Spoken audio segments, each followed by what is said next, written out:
Hi friends, आपका स्वागत है महादेव सर की अकाउंट क्लास में। आप सब कैसे हैं बेटा? सब बढ़िया है? हाँ सर, सब बढ़िया है। वेरी गुड बेटा। आज हम लोग एक नया टॉपिक स्टार्ट करने वाले हैं, पब्लिक कंपनी। पब्लिक कंपनी क्या होते हैं, इसके क्या डिफिनीशंस कंपनी अकाउंट में बताए गए हैं, इन सब चीजों के बारे में बेटा आज हम लोग जानने वाले हैं। तो आज की क्लास हम स्टार्ट करें? हाँ सर, स्टार्ट करो। आए बेटा, आज हम लोग आज की क्लास स्टार्ट करते हैं पब्लिक कंपनी। पब्लिक कंपनी बच्चे, पब्लिक कंपनी के लिए बेटा यहां पर section 2 sub section 71 of company act 2013 बेटा ये डिफाइन करता है पब्लिक कंपनी को। यानी कि पब्लिक कंपनी का जो डिफिनीशन दिया गया है वो section 2 sub section 71 of company act 2013 में बताया गया है। और बेटा इसमें जरा क्या बताया गया, जरा ध्यान से देखो। पहले हम लोग कंपनी एक्ट के डेफिनेशंस को समझते हैं, उसके बाद बेटा हम लोग नॉर्मल इसके डेफिनेशन समझ लेते हैं। इसमें बोला गया है a public company means, a public company means a company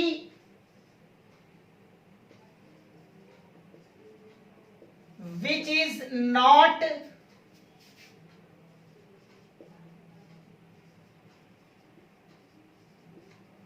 a private company। लो बेटा, ये इसकी डेफिनेशन में बताया गया है। बेटा पब्लिक कंपनी के बारे में ये सेक्शन हमसे ये कहता है कि a public company means A company which is not a private company. Oh my God, जरा ध्यान से देखो बेटा, ये कह रहा है कि हम पब्लिक कंपनी उस कंपनी को कहेंगे जो प्राइवेट कंपनी नहीं है। इसका क्या मतलब बेटा, जो प्राइवेट कंपनी नहीं है आप उसे क्या बोलोगे, पब्लिक कंपनी कहोगे। हाँ बेटा, इसके डिफिनीशन बस केवल एक लाइन की ये डिफिनीशन से दिया गया है, लेकिन ये कहना ये चाहता है कि ऐसी सारी कंपनियां इस देश में बेटा, जितने भी कंपनियां हैं, प्राइवेट को छोड़ दो तो बाकी जितने भी कंपनियां होंगी वो सारे के सारे कंपनी कैसे होंगे बेटा, पब्लिक कंपनी होंगे। क्लियर है?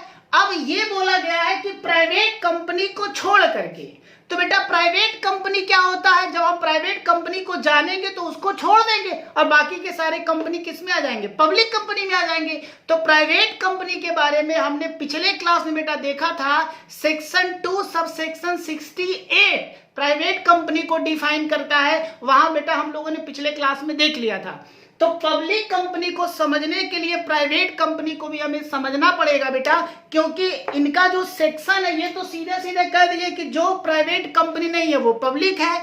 तो प्राइवेट कंपनी बेटा क्या डिफिनीशंस उसमें बताए गए हैं, उसी से हमें कोरिलेट करना पड़ेगा। और उसके डिफिनीशंस को बेटा हमने पिछले क्लास में बता रखा है। उन सारी बातों को ध्यान में रखते हुए बेटा आज हम लोग जरा देख लेते हैं पब्लिक कंपनी क्या होता है। ध्यान से समझो। प्राइवेट कंपनी में जो इनके मेंबर्स होते हैं या जो मालिक्स होते हैं या फिर जो शेयर्स होल्डर होते हैं बेटा, ये घर घर के लोग होते हैं, यानी कि प्राइवेटली, यानी कि इसमें जो मेंबर्स होते हैं वो घर के सदस्य होते हैं, वो रिलेटिव्स हो सकते हैं या फिर बेटा वो क्लोज फ्रेंड हो सकते हैं। इन्हीं सारे लोगों को हम लोग मेंबर्स इसमें बनाते हैं और इन्हीं लोगों को शेयर्स भी हम लोग क्या करते हैं, देते हैं। आम पब्लिक को बेटा इसमें हम लोग क्या करते हैं, मेंबर नहीं बनाते, जबकि पब्लिक कंपनी में ऐसा नहीं होता। पब्लिक कंपनी में बेटा इस देश के कोने कोने में जितने भी पब्लिक है, आप चाहो तो उसको आप मेंबर बना सकते हो और जैसे ही वो मेंबर बन जाएगा वैसे बेटा वो बंदा भी कंपनी का मालिक बन जाएगा। क्लियर है? हाँ सर। आए बेटा, पब्लिक कंपनी की और क्या खासियत होती है वो जरा देख लेते हैं। पॉइंट नंबर फर्स्ट जरा देखें बेटा, पब्लिक कंपनी क्या कर सकती है बेटा, इनको राइट होता, इनके जो मेंबर्स होते हैं, इनके बेटा जो मेंबर्स होते हैं, मेंबर्स के पास ये राइट है। क्या राइट है बेटा, ये अपने शेयर्स को ट्रांसफर कर सकते हैं। शेयर्स को बेटा क्या कर सकते हैं, ट्रांसफर कर सकते हैं। किसको? To public. बेटा आम पब्लिक को ये लोग शेयर्स का ट्रांसफर कर सकते हैं, किसी को भी ट्रांसफर किया जा सकता है। बात समझ में आया? और जो बंदा शेयर्स को परचेस कर लेगा वह बंदा इस कंपनी के ओनर्स या फिर मेंबर्स या फिर मालिक बन जाता है। ये बेटा पब्लिक कंपनी की खासियत होती है। सेकेंड पॉइंट जरा देख लेते हैं। इनमें जो बेटा मेंबर्स होते हैं, मेंबर्स के बेटा जो नंबर्स होते हैं, मेंबर्स के जो नंबर होते हैं बेटा वो होते हैं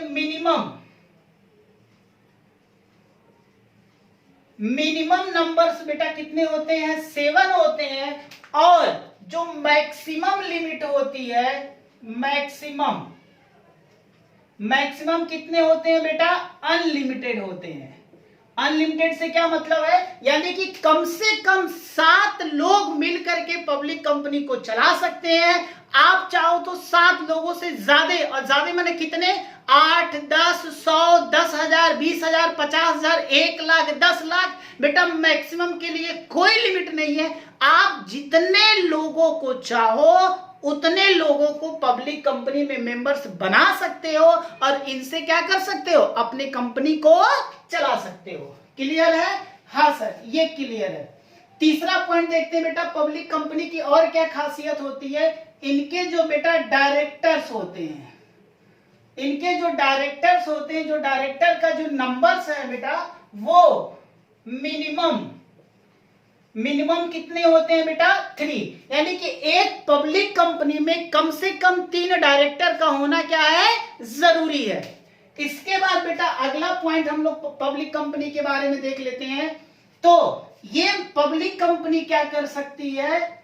पब्लिक इशू निकाल सकती है। आपको पता है बेटा पब्लिक इशू से क्या मतलब है?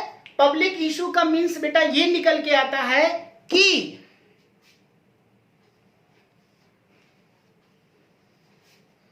बेटा पब्लिक इशू मीन्स ये होता है कि एक पब्लिक कंपनी चाहे तो जब इनको कैपिटल की जरूरत होगी तो कैपिटल इकट्ठा करने के लिए आम पब्लिक से पैसा मांगा जा सकता है। जैसे मान लो बेटा ये एक कंपनी है, ये क्या है? ये एक कंपनी है। अच्छा कैसी कंपनी है? पब्लिक कंपनी है। इनको बेटा पैसे की जरूरत है, इनके पास कैपिटल कम है, पूंजी कम है, पूंजी की जरूरत है।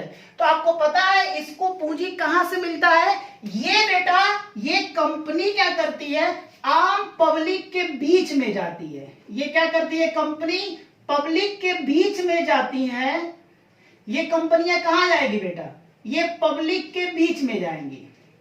पब्लिक के बीच में जाने का मतलब हमारे और आपके पास ये कंपनियां आती हैं बेटा। ये कंपनी क्या करती है? ये पब्लिक के बीच में जा करके पब्लिक से क्या करती है बेटा? कैपिटल का पैसा मांगती हैं। ये क्या करती हैं? कैपिटल का पैसा मांगती हैं। अब जरा ये बता दो कि यानी कि कोई भी आम नागरिक चाहे तो पब्लिक कंपनी के मेंबर्स बन सकते हैं। कंडीशन केवल एक है कि ये आम नागरिक क्या करे? इस कंपनी के शेयर्स को परचेज कर ले। शेयर्स को परचेज करने का मतलब ये बेटा, जब कंपनी को कैपिटल की जरूरत होती है तो कंपनियां पब्लिक को शेयर बेचती हैं। कंपनियां क्या करती हैं? कंपनियां क्या करती हैं बेटा? पब्लिक को शेयर बेचती हैं और पब्लिक में से जो भी बंदा शेयर को खरीद लेता है तो बेटा यह बंदा इस कंपनी का शेयर होल्डर या मेंबर्स या फिर मालिक बन जाता है। बात समझ में आया? अब जैसे ये बंदा शेयर खरीदेगा, शेयर को परचेस करेगा, ये क्या हो जाएगा बेटा? शेयर होल्डर बन जाएगा। और जो शेयर होल्डर बन जाता है वह कंपनी का क्या हो जाता है? ओनर या फिर कंपनी का मालिक बन जाता है। ये बात क्लियर है? हाँ सर, ये क्लियर है। और एक बात और बेटा, यानी कि इसमें जरा देखें, पब्लिक इशू में कंपनियां क्या इशू करती हैं? शेयर्स इशू करती हैं। और क्या इशू करती हैं? डिवेंचर्स को भी इशू करती हैं। बेटा शेयर से कंपनी कैपिटल लेती है और डिवेंचर से कंपनी क्या लेती है? लोन लेती है। That is clear? और जरा बेटा एक पॉइंट और जरा देखो, 5वां और लास्ट पॉइंट। 5वां पॉइंट ये है कि आप कैसे समझोगे कि जो सामने कंपनी है वो कंपनी प्राइवेट कंपनी है कि पब्लिक कंपनी है। बेटा आप कैसे समझोगे? तो एक सीधा एक सिंपल सी बेटा छोटी सी बात ये है कि जो पब्लिक कंपनी होती है, मान लो हमारे कंपनी का नाम बेटा ABC है।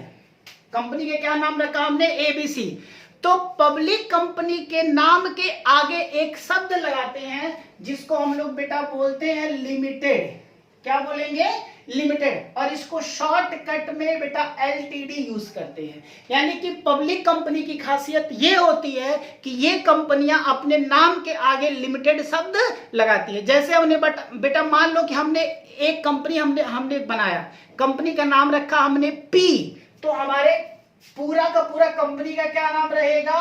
P limited. ठीक है। आपने राम के नाम से बेटा एक कंपनी खोल दिया है, तो नाम क्या रहेगा? राम लिमिटेड। लिमिटेड शब्द लगाना पड़ेगा। जैसे ही लिमिटेड शब्द लगा लेते हो वैसे ही आपको ये पता चलता है कि जो आपकी कंपनी है वो कैसी कंपनी है? पब्लिक कंपनी है। ठीक है बेटा। अच्छा, प्राइवेट कंपनी में क्या लिखा जाता है? प्राइवेट कंपनी बेटा प्राइवेट लिमिटेड लिखा जाता है, और पब्लिक कंपनी में केवल एक शब्द का इस्तेमाल किया जाता है, लिमिटेड। क्लियर बेटा? ये रहा हमारा public company. I think public company के बारे में आप लोग समझ गए। जिस भी पॉइंट में आपको कोई भी डाउट है तो प्लीज आप कमेंट में लिख करके हमको बता सकते हैं। और जिन बच्चों ने अभी तक हमारे यूट्यूब चैनल को सब्सक्राइब नहीं किया हुआ है तो दोस्तों आप जल्द से जल्द हमारे यूट्यूब चैनल महादेव सर की अकाउंट बेटा इसको सब्सक्राइब कर लें। Thank you.